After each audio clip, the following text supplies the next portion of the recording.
So, one final lap here in the iRacing Bathurst 12 Hours presented by Ready Set Sim. If you told Phil Denez when he woke up this morning, he'd have started 15th. Totally different strategy. Slick tires when the rain was falling.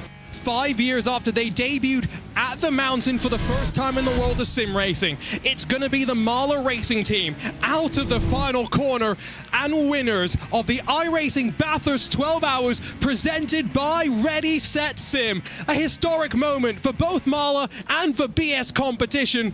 Let's catch up with Phil Denez, who started off the Mahle racing team car. And Phil, let's talk about that opening stint on slick tires, rest of the field on the wets.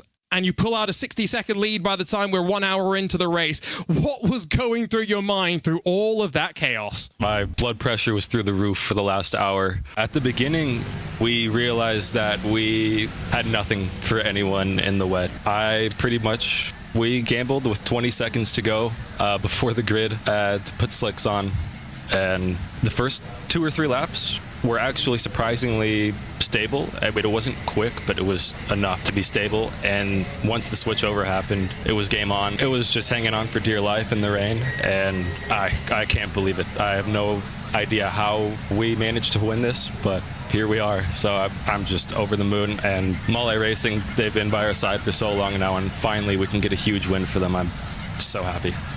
A huge win, 5 years as well after Mahle first jumped into the sim racing world. Let's step over to Rainier, who's now jumped in after getting out of the car. Rainier, Phil says his blood pressure was through the roof in the final hour. What was going through your mind and your system as well as you felt that pressure from behind as the Drago racing car closed on you? Honestly, I was really surprised that we even came that far in front out of the pits, and then I knew that I had to put in the perfect laps. I was also on my quad stint, so it wasn't easy, but had to be done, and it was done.